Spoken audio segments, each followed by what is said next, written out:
Well, welcome everybody to the next part of our online lecture series, and it's wonderful to welcome back Dr. Christopher Tuttle, who many of you already know.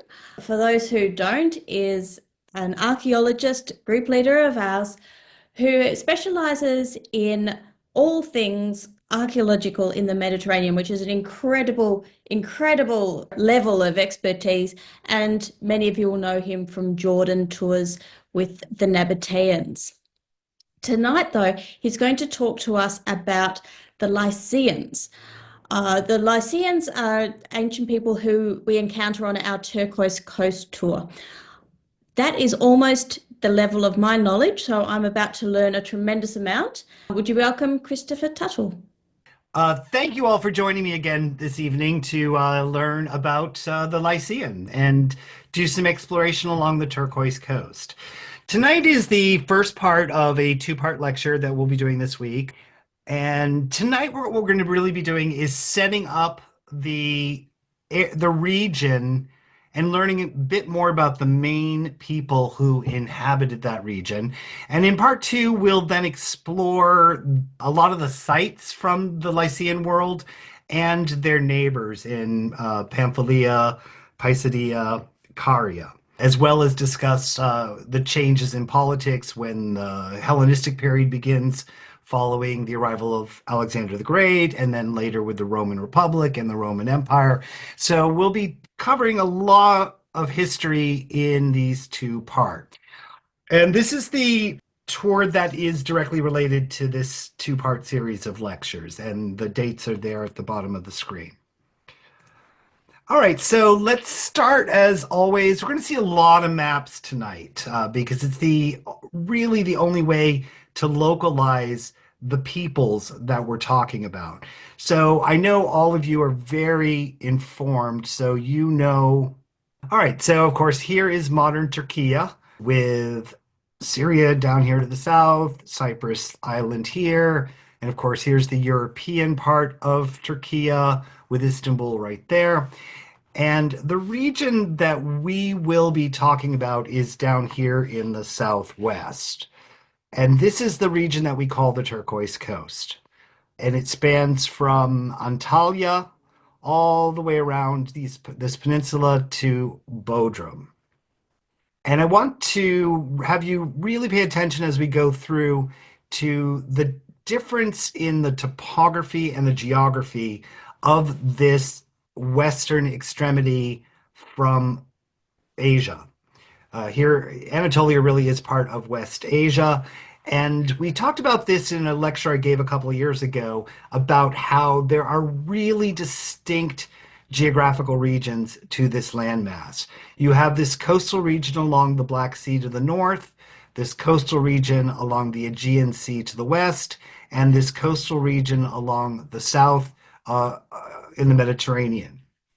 And in the center is the big, massive central plateau. And this is the main connection by land to the continent of Asia. And these are very dramatic landscapes. This plateau is I don't remember the exact elevation, but I know it's a couple of thousand meters above sea level. And the coast, access to that plateau, for whether you're coming from the north onto the plateau or the south onto the plateau, the access points are very limited on how to do that. It's a little bit easier from the west because you've got some river valleys that lead directly up onto the plateau, but understanding the geography of this landmass is really essential to understanding a lot of the history that unfolds in what is today modern Turkey or ancient Anatolia. And it's also very complicated to discuss this part of the world, really at any point in history, but in the ancient world in particular, because here I'm showing you a map of this region in basically from the late Iron Age through the Classical period until the end of the Roman Empire. And you can see all of these different kingdoms and territories and federations, and the politics and relationships between them all is very, very complicated. So the part that we will be touching on this tour as I mentioned before, begins in Antalya, which is part of ancient Pamphylia.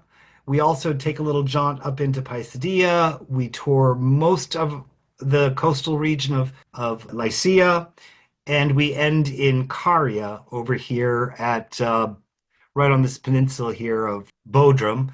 And then we go out to the Dodecanese Islands of Kos and Rhodes on this tour. But today we're really going to talk about this particular region, the region of Lycia.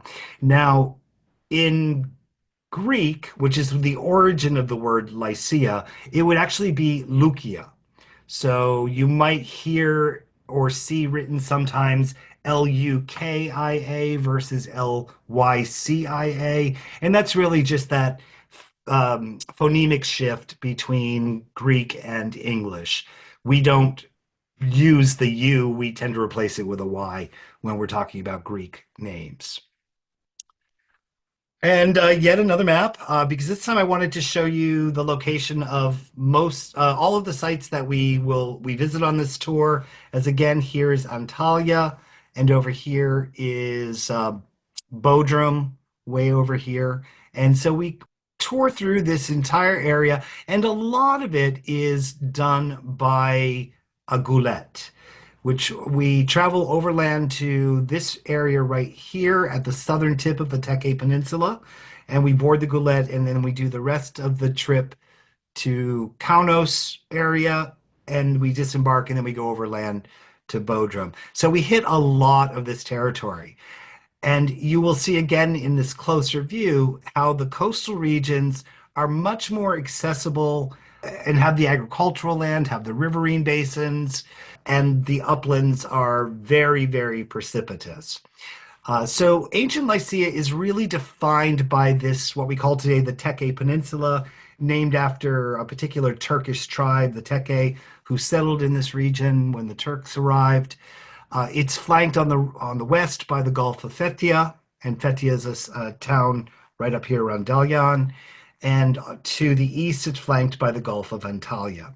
And an interesting note here is that there are many, many ports in this region, but very few of them still function today. And even in antiquity, the ports only functioned if they were maintained because the runoff from this very steep region here down these riverine valleys very frequently silted up the ports. So this region, as we'll talk about in a little bit, is a sea-facing region, but at the same time, it struggled at times to maintain that access. The only two really permanent ports that exist without maintenance is the one around Antalya and the one around Bodrum. And everything else in between here, today some of them still function as ports, but only for shallow draft vessels because they've silted up over the millennia. And I want to turn now to the origins of the Lycians. Who were they before we have them recorded in our histories as the Lukians or the Lycians? And it begins with a Bronze Age people identified as the Lukka. And you can see down here is the Teke Peninsula, and it's labeled on this map. These are various Bronze and Iron Age peoples in the larger text. So the Hatti is a very famous one up around Hattusha, the Mitanni off to the east, and the Hittites maintained this region during most of the Bronze Age.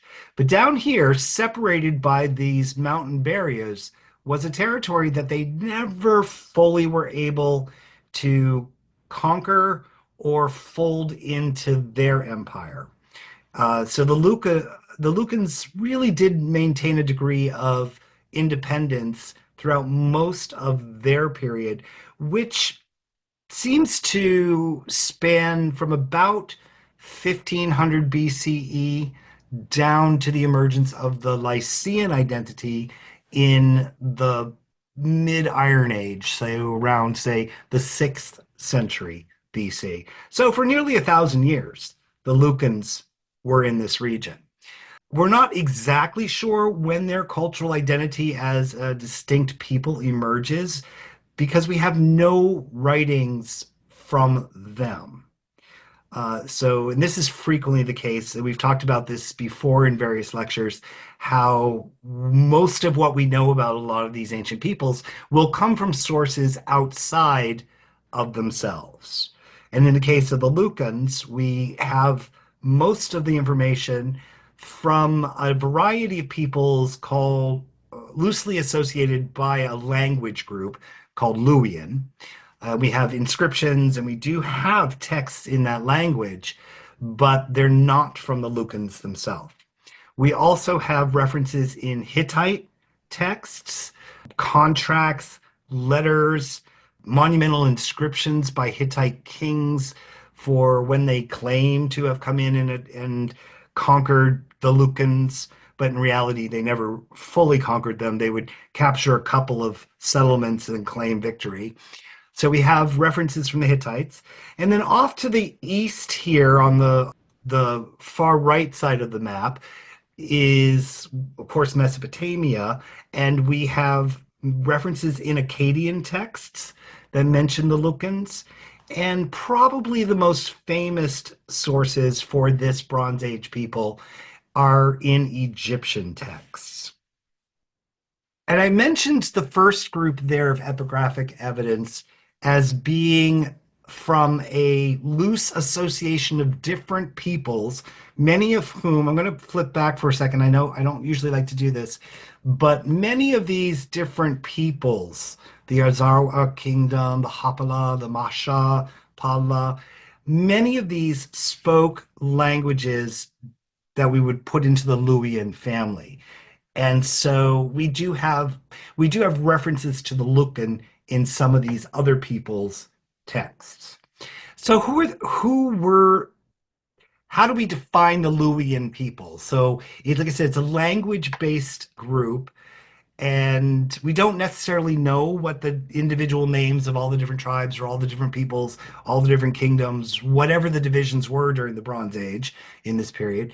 But we do know from linguistic studies that Luwian as a language group split from the Proto-Indo-European language group somewhere around 3100 BC. And so it's been developing by the time the Lucans begin to be identified around 1500 BCE. So it's already been close to 2000 years that this language family has been developing. Around 1600 to 1500 BC, we see the Luwian languages begin to be written in the borrowed script from Mesopotamia, the cuneiform script. And it comes to them through their contacts with the Hittites, because the Hittites had gotten their cuneiform through contact with Mesopotamia. And then about 200 years later, we see the emergence of hieroglyphic Luwian, which I've put here on the screen a seal from one of those other kingdoms, the Arzawa kingdom. And this seal dates to 13th century BCE. I've got it there on the screen. It's from Tarkas king of the Mira. And it's bilingual. And one version of the inscription is written around the edge here in cuneiform. And then the Luwian hieroglyphic are these images that are around the outside edge of the central figure.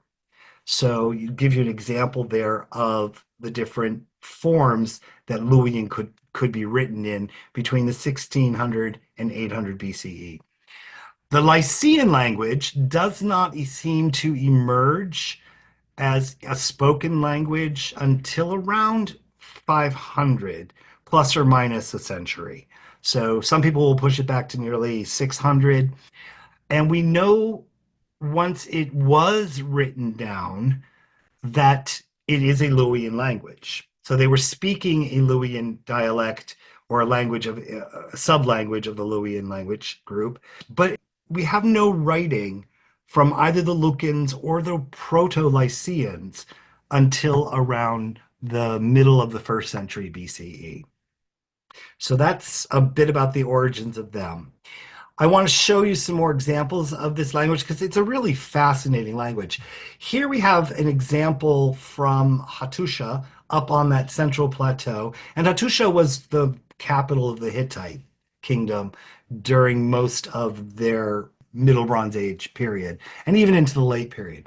So there's a complex stone structure there.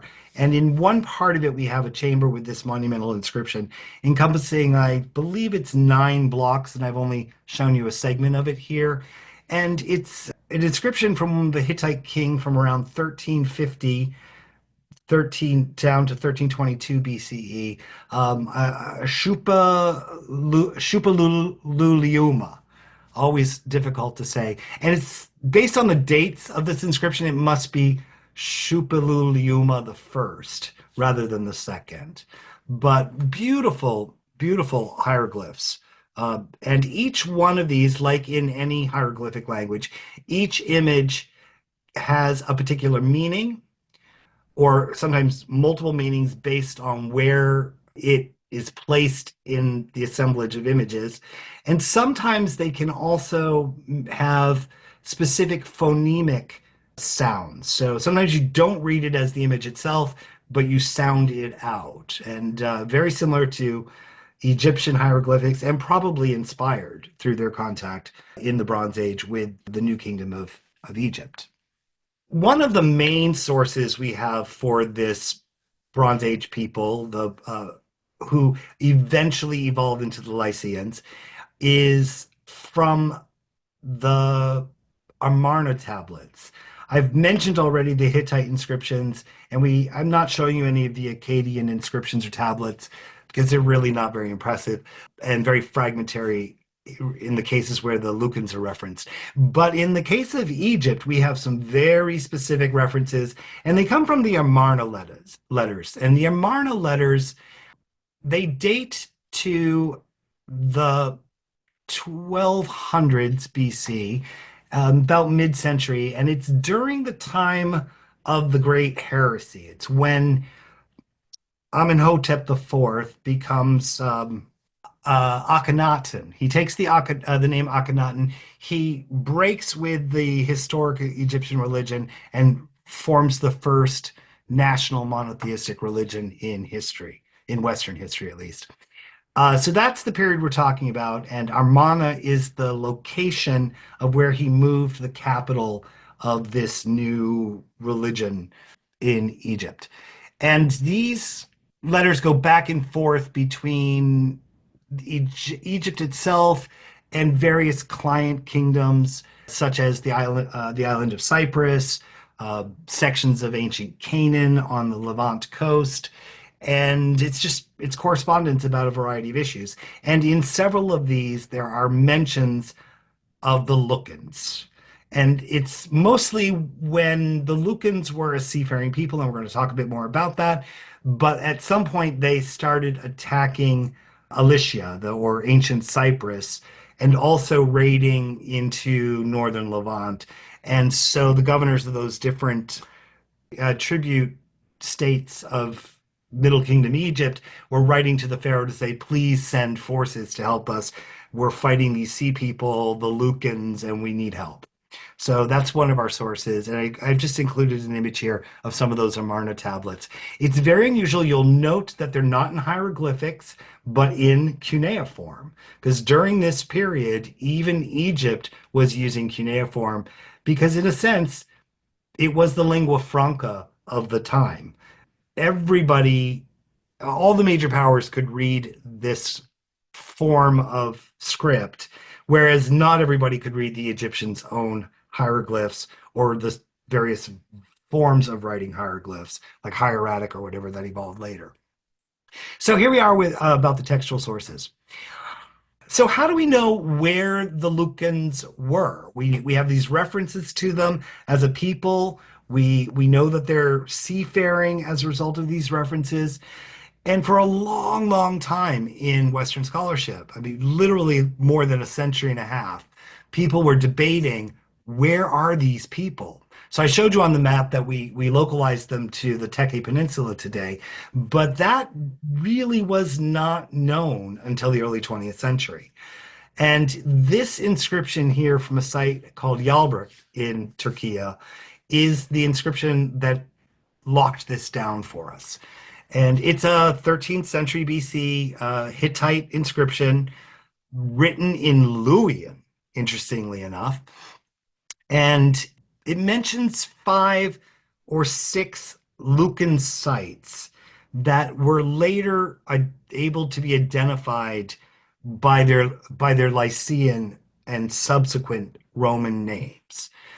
And so they are the sites of Talos, Xanthos, Panara, Patara, and Oyanada. Although the Oinoanda is questionable now, it may in fact not be one of the sites listed in this inscription. But anyway, so this is what archaeology does. We find bits and pieces and we put it together until we can identify the questions that we have. And this large inscription is one of those moments. So we can say now with fair certainty that the Lukka homeland is here on the Tekka Peninsula, and most specifically, it's in this riverine valley, today known as the Eschen. In antiquity, it was called the Xanthos River. And we have all of those sites mentioned in that inscription are along this particular river basin. And so it would appear that in the Bronze Age, they began in this river basin and probably then moved out into the different parts of this peninsula. And here we can see the Xanthos River shown on a map. And I chose this map because it includes all of those different sites. There's Onoanda, you have Telos, Panara, Patara, Xanthos, and you can see that they're all along this particular river basin.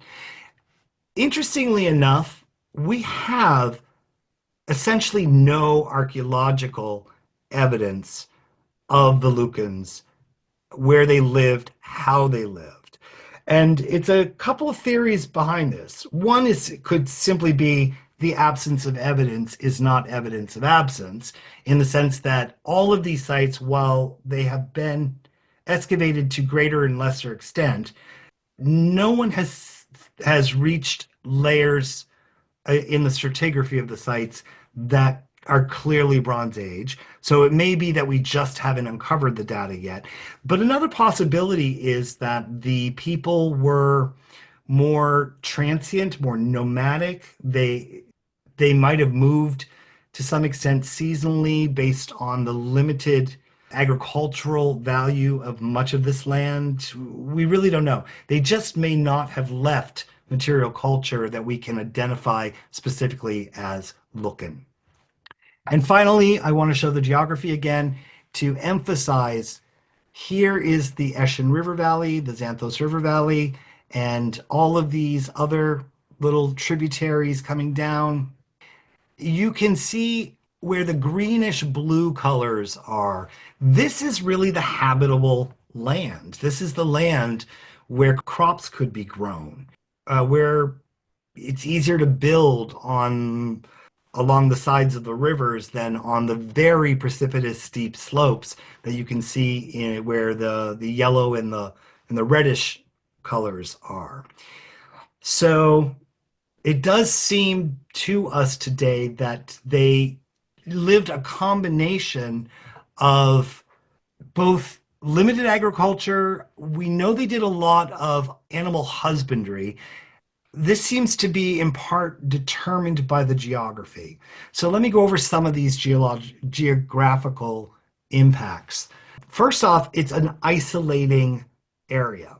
So if you lived in the Eschen River Valley, you can see how difficult it would be to cross this branch of the Taurus Mountains to get over here to Myra or Andriake, its port. It would be much easier to go by ship around the end than it would be to cross the mountain, especially if you're trying to move cargo. So one characteristic of the geography is an independence of the communities. When we get to the Lycian period, we're going to see that we never really truly had a single Lycian state. It was a federation of different urban centers. The second thing that the isolating aspect of the geography does is it created security. It helps explain why the Lucans in the Bronze Age and into the Iron Age, and even the early Lycians, were not readily conquered by other peoples until they were able to figure out where they were located and to come in from the sea. You can see that the terrain is sea facing, which explains why both the Lucans and the Lycians would go on to be important seafaring peoples. The limited spaces I mentioned for easy habitation construction.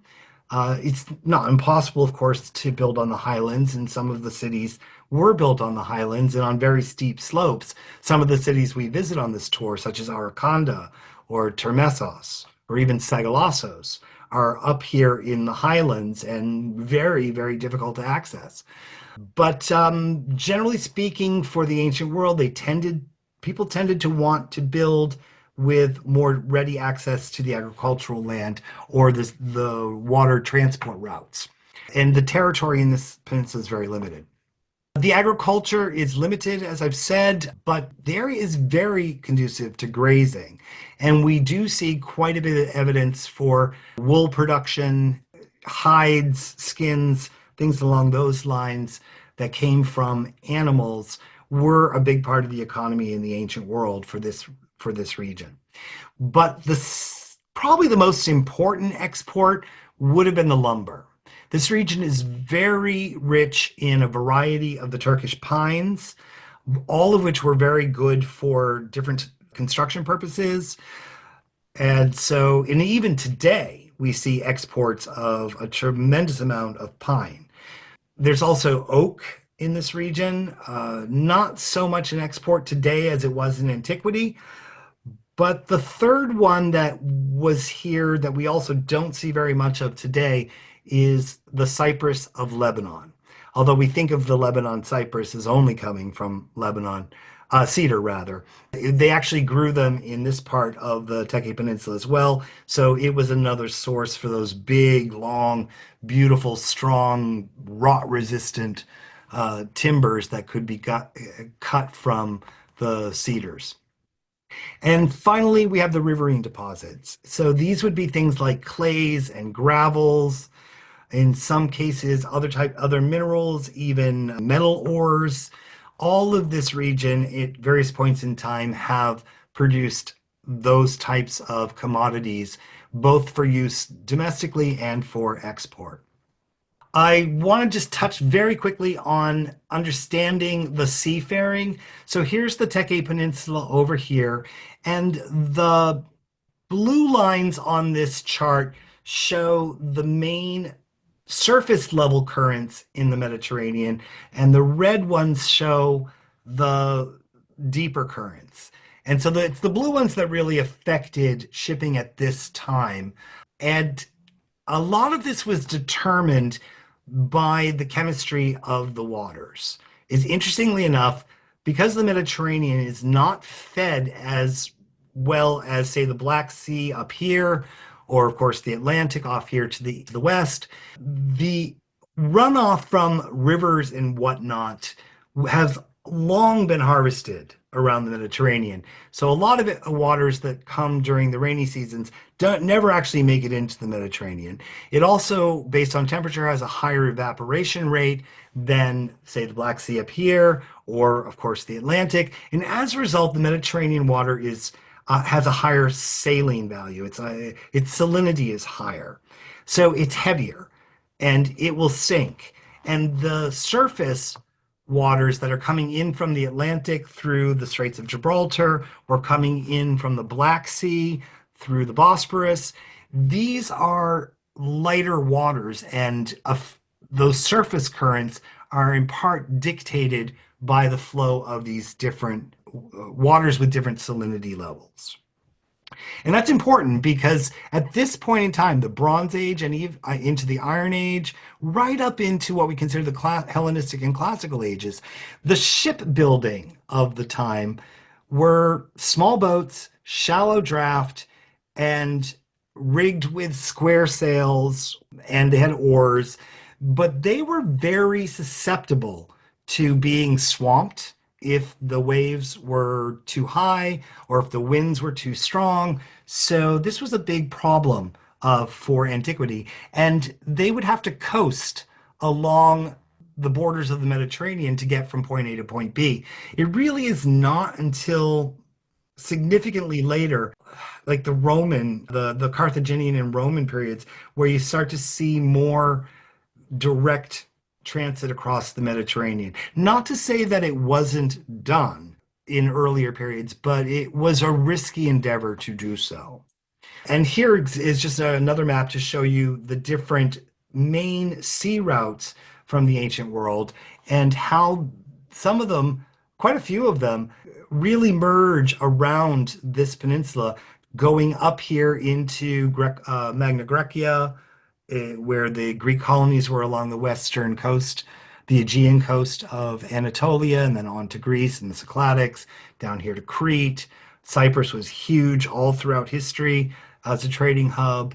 And then for those who were with me recently on the Tunisia trip last autumn, here's Cape Bon, and there's direct connection there to Sicily. So just to give you an idea of where these ships are going. But it was very dangerous. And I wanted to include this here because this is just a fraction of the known shipwrecks that have been found in the Mediterranean. There are about just under 2,000 wrecks from a variety of periods known, and quite a few of those are from the Bronze Age, Iron Age, and Classical periods. The number seems to be debated based on this Oxford database that generated this map. So I'm going to put a ballpark on that to say about half of them come from late antiquity and earlier. And just an example of one of these ships to show you, this is a wreck that you can visit today at the Bodrum Underwater Archaeology Museum, which is in the old Crusader fortress in Bodrum. It's a marvelous museum.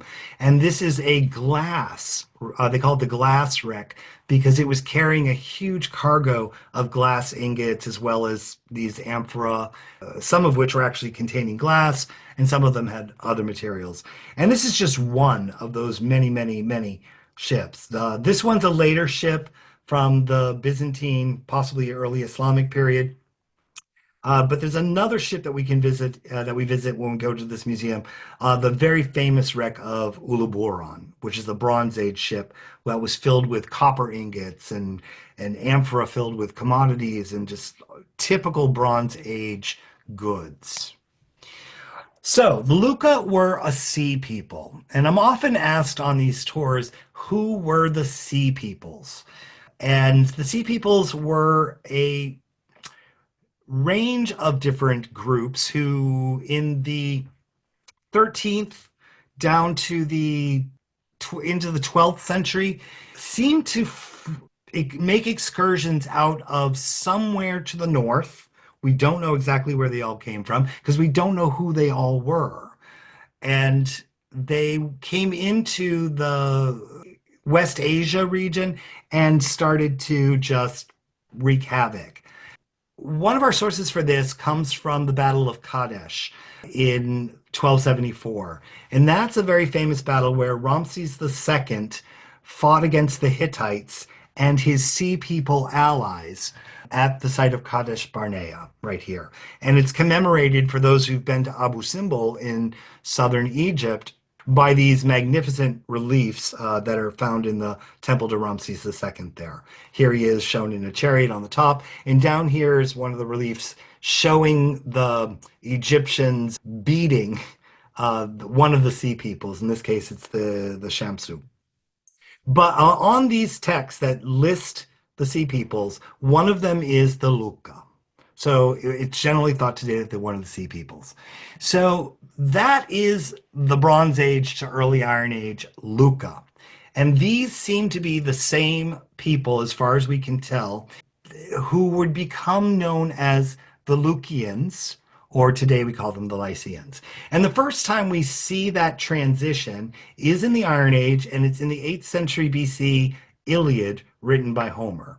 Is the first time in Greek we see Lukia or Lucian. And his use of Lucian in the Iliad is in relation to the story of Sarpedon and Glaucus. These were two Lycians or Lucians who fought on the side of Troy, another of their neighbors, if you will, right there in Asia Minor on the peninsula. So here on the left is a very famous drink wine serving vessel, a wine crotter, and here is Sarpedon being shown upon his dying, and here is Glaucus, who meets a Greek, and they discovered that they both are descendants of the famous hero Bellerophon, and decide that they can't fight each other, and they decide to exchange armor instead. And this is another famous vase today in the Museum at Gela. The second time we really see the use of the term Lucian is in Herodotus, about 300 years later, 250, 300 years later. And he's telling a version of this same story of Sarpedon and Glaucus.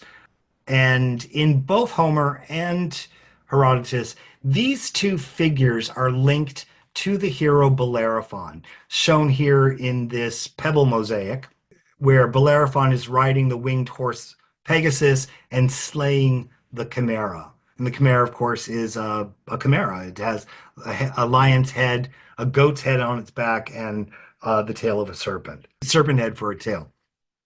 And this is a pebble mosaic that was found on the island of Rhodes and is today visible in the Archaeological Museum in Rhodes. So Sarpedon and Glaucus already are linked to Lycia as far back as the Iliad. Interestingly, there is a site near Antalya that is called Chimera today, and it's a place where permanent flames burn up from the earth. And I've got some photos here from it. Not very impressive to see during the day. And in some cases, you actually have to light the little fires with a lighter, so they're not truly permanent. But it is a natural seepage of a natural gas. And mythologically, it is linked to this story of the slaying of the chimera, and today it's called Chimera. I've included it here. We don't actually visit it on the Turquoise Coast tour anymore. It's a difficult site to get to. Okay, so Homer attributes the founding of one of the major cities in Lycia, the city of Xanthus, to Sarpedon. And there's a long story that I'm not going to go into about how Sarpedon is the king of Lycia at some point. And it's very muddy because there's different versions of the myth. In some cases, he's the son of Europa, and so his father is Zeus. And in other cases, he is born of a different woman and with a different father. It's very, very unclear. But one way or the other, from the earliest Greek sources, Sarpedon is linked to Xanthus, and he is seen as a Lycian. Xanthos would become the capital of the Lycian Federation in 205 BCE.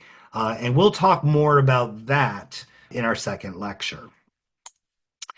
So what do we have that we can say is Lycian? We have a number of material culture items. Interestingly enough, same situation as the Luccans in some ways.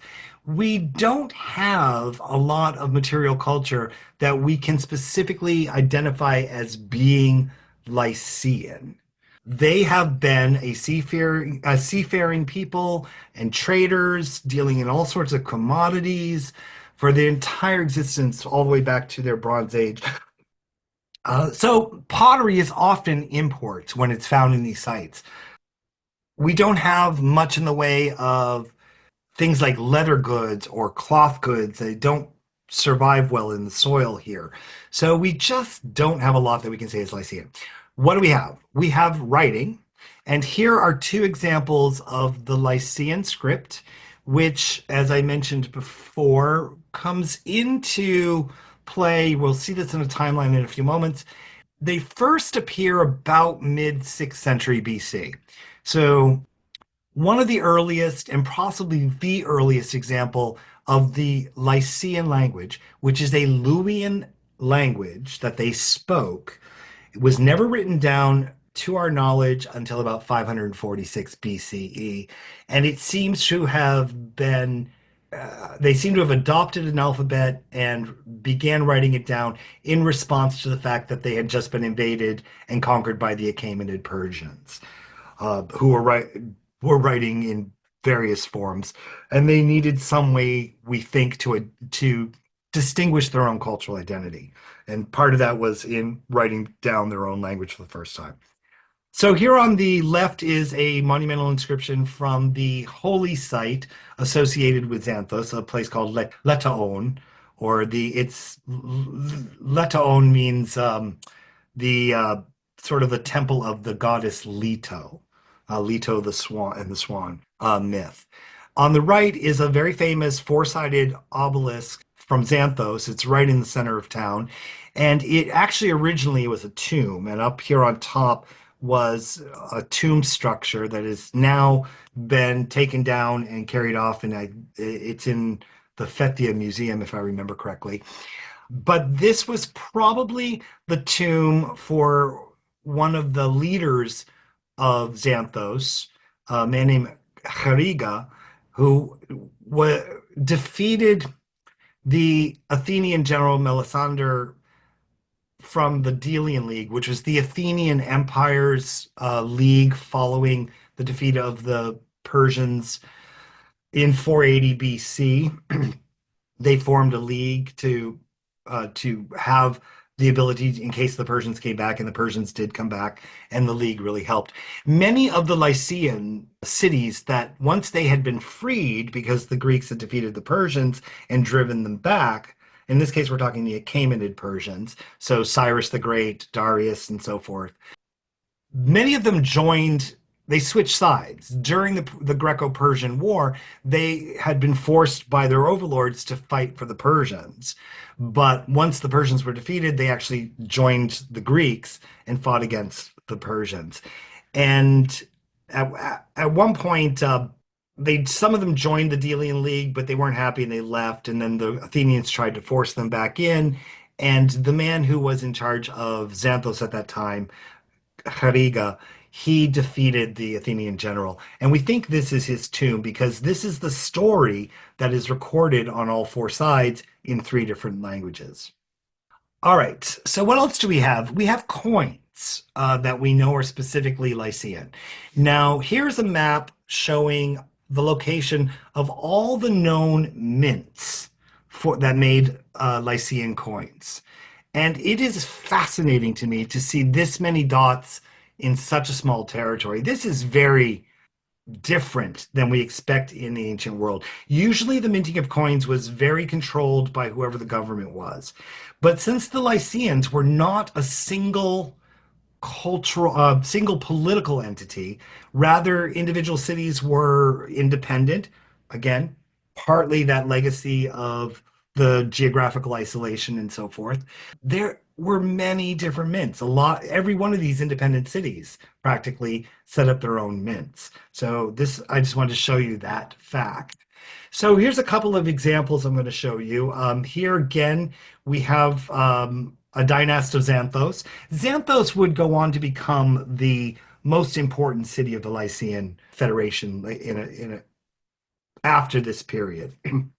And I mentioned earlier, they founded the Federation in 205 BCE, and it stays in use right up into the Roman Empire. But here we have a couple of coins. One shows the winged horse Pegasus on the front side, the obverse. On the back, we have a very traditional symbol for this region, the Troiskylais. And here we also have the name of the dynast written in Lycian script. The date's right there, 470 to 440 BCE. A second coin from this same dynast. And this one shows a local god, Carneos, who is most likely the same as Zeus Ammon, found throughout the rest of the Eastern Mediterranean by different names. And on the back, once again, the Triskeles and Cuperles name. Here we have a female shown in profile, thought perhaps to be Aphrodite, and an owl on the backside, which is very reminiscent of the Athena owl. And so we know that this time period, 440 to 430, is that period when some of the Lycian cities were in the Athenian League, the Delian League. And it may be that this owl is showing that alliance. We don't know for sure.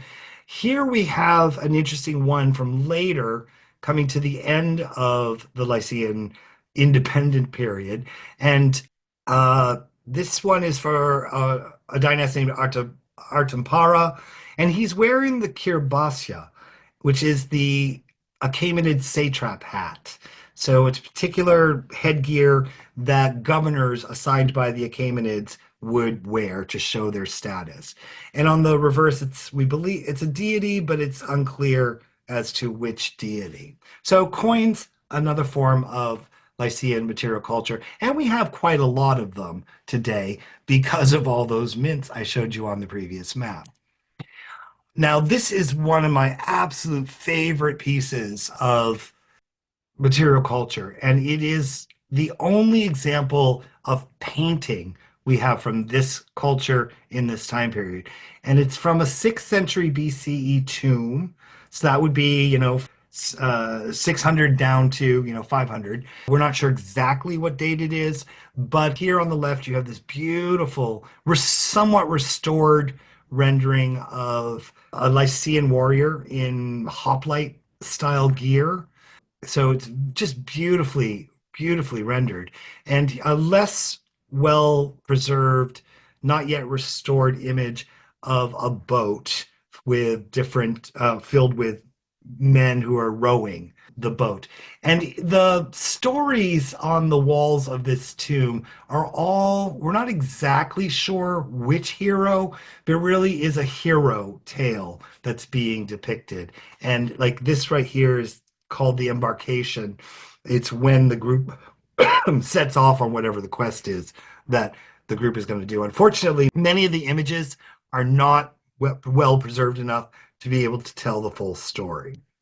What else do we have? Well, we don't actually have any of these houses preserved. This is a model, a reconstruction that was built at the site of Limera. But I've included it here nonetheless because we do have the outlines of the lower portions of these houses that were built in stone. We have a lot of those, and we have images showing the superstructure, and we have descriptions that they were built in wood. So this is thought to be what they looked like. And it's in part reverse engineered, so to speak, from what the depictions of the tombs that the Lycians are most famous for, because there are many characteristics in the tombs, and we're going to see a bunch of those, and they kind of reverse engineered components that are shown in the tombs to realize that they were emulating the houses.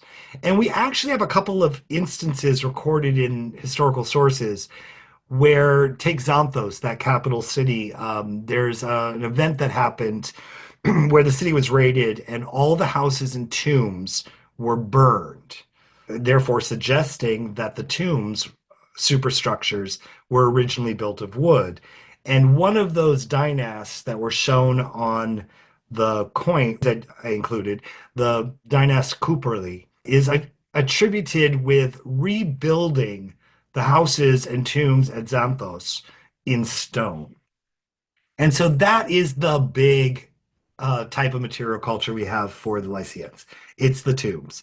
And they're most famous for these elaborate rock cut tombs carved way up on the cliffs, very inaccessible. And for those who've been to Petra in Jordan, a lot of them are very similar to the Petra facades.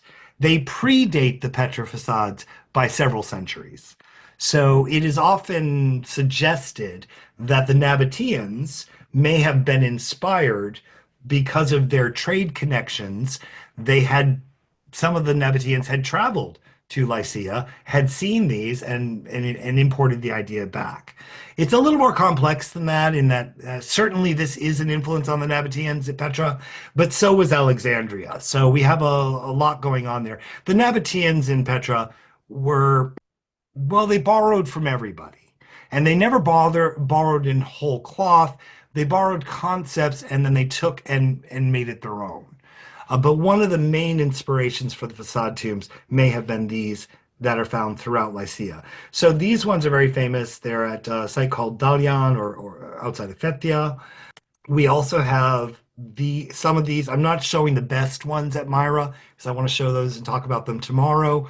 But here's some other rock carved tombs at the site of Myra. And if you zoom in and look really carefully, you can see this line of what look like dentils along the top of this one. There's some right here on top of this one. There's still some there. These are stone representations of those roof beams we saw in the reconstructed wood house. So it's a fascinating comparison between what the houses that the living lived in and the tombs that the dead lived in seem to have been very similar. And of course, that's not unusual in throughout the world. I mean, people view the afterlife as being another form of living in a lot of the worldviews. Although that being said, we don't know a lot about the worldview of the Lycian religions. So, because again, we have very little written by them about them. So we have to surmise as much as we can from the material culture and from what other sources from outside tell us about them. Here's a few more tombs. This is at the site of Talos. And once again, you can see these very square stone pillars emulating what could have been originally wooden supports, very similar. And in the foreground here, you see another type of Lycian tomb that I'm not going to show so thoroughly today because I want to talk about them in the second part. But they're these sarcophagus-like tombs that are much smaller. They're not carved in the cliffs. And once again, they seem to be emulating houses. And here's the last couple I'll show. I saw these on one of our attendees' background a few minutes ago.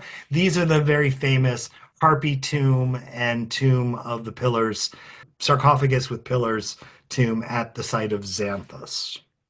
So these are very, very specific to the Lycian period. You do not find this type of tomb, specifically these little domed house-like sarcophagi, or sometimes they're surmounted on towers.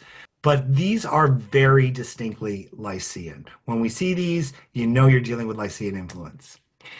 So I'm going to leave this up on the screen for a few minutes, but more importantly, if you're interested, I'm not going to read through this text slide. It's just a very quick timeline. And I've put it in here so that if you go back and look at the video later, you can pause and read through it. But in a nutshell, the identity of the Lycians seems to begin around 1100 BCE.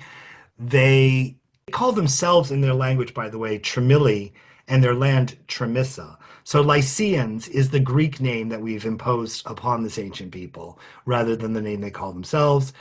They seem to have been independent between that first period for almost 500 years, and then they were first conquered by the Achaemenid Persians under Cyrus II. And I mentioned earlier, this is when we first see their writing appear, is after this conquest. They then play a part in the Greco-Persian Wars, the battles of Marathon, Thermopylae, the Battle of Salamis, the Battle of Plataea, all these famous battles, they were there. Unfortunately, they were on the side of the Persians, not the side of the Greeks at that point. And basically, they ceased to exist as a political polity in 43 CE when the Emperor Claudius dissolves the Lycian League or the Lycian Federation or Confederation, and he assigns the territory to a Roman province. And that is a broad stroke outline of who the Lycians were and where they came from. So I'm hoping you'll join us on Thursday. We're going to take a walk in part two through Lycia, through Pamphylia, Pisidia, and Caria to take a look at some of these extraordinary Lycian, Pisidian, Pamphylian, and Carian sites. And all of these sites really, what we see, much of what you see today when you visit comes from the Hellenistic and Roman period. So I've broken them off to talk about in part two, and where we'll deal with those historic periods much more. On the left here is a fantastic theater at the site of Arykanda, built into the side of a hill, a really steep hill. And some of these Lycian tombs, these are two examples from the necropolis at Semena. We will also be talking a little bit about the Byzantine period. And so on the left here, I've included an image from inside the famous Church of St. Nicholas at Myra, the birthplace of Santa Claus, if you will. I love this statue of Athena. This can be seen when we visit the Antalya Archaeological Museum, amongst many other beautiful marble statues from around the region. A lot of them from the city of Perga. On the right-hand side, you have this beautiful doorway to the Roman temple at Olympus that we visit. And this really probably the best, certainly the best preserved theater that I know of throughout the entire Eastern Mediterranean is this theater at Aspendos on the left. But we also get to see some fascinating architecture from the Islamic period, such as this fluted tower from Antalya. We'll talk a bit about that. And with that, I want to say thank you. I've taken your full hour. So thank you for bearing with me. And I'd be happy to open up to any questions. Thank you, Chris. If anybody does have any questions, feel free to unmute yourself. Oh, hello, Chris. I have just got a quick query, and I hope I haven't missed part of it. The coins, were they all made from the same metal? No, some of them, the ones I showed you were all staters, so they were all silver coins. But Okay. the Lycian mints minted gold coins as well, drachma. They made some drachma, and some of the smaller ones in bronze. So we have a lot of coins in all three of the primary metals in use for coinage at the time. Oh, lovely. Thank you very much. It was very interesting. Thank you. Thank you. The tombs, are they family tombs or for individual people? Both. So some of the larger tombs, like the rock cut facades we saw at Dalian, the first slide I showed, those are familial tombs. So they're for very, very wealthy citizens and seem to have, when you can go inside them, you can't go inside them today, but I've seen the publications. There are different loculi for multiple bodies. So in those cases, but those smaller domed sarcophagi, like tombs, those were individuals. And a few of the rock cut tombs were also individual that I've looked at, some of, especially the ones around Myra. So yeah, it's a little of both. So when you count how many tombs you see and how many people there would have been, would they have all been buried or would have cremation also been part of their burial Hmm. rites? Okay, so that's an extremely good question. It's very, very hard in the case of the Lycians. It's very, very difficult, rather, to estimate populations for any of these towns, other than looking at the living space in the better preserved cities. But of course, much of what's preserved in those cities is from a later period. It's from the Roman period and the Byzantine period. So when it comes to estimating the population of the Lycian period towns, we really can't do it because if there were cemeteries of regular internments, we have yet to find them. Were there cremations happening because they had different connections to other cultures around the Mediterranean and adopted those different practices? We have no columbaria or other ash depositories that have been found. So population through funereal in the case of Lycian, very difficult. So we can't really do it. And we don't therefore know much about the population sizes during this period, this 1,000-year period. It's a lot of ancient cultures. We actually do have cemeteries. So you can go to the cemeteries and you can walk around and you can count the graves and you can look at the size of the settlements and come up with different formula, using different formula, come up with estimates of population in different periods. Can't do that with much of the Lycians. Good question, though. Well, thank you, Chris. So thank you very much for staying up in freezing cold weather to give us that fascinating talk. Thank All you, right, thank Chris. you, Thanks, everybody. Chris. Thank you That all was for great. joining me tonight. Thanks, Good Chris. night, everyone. That was great. Thank you. Bye.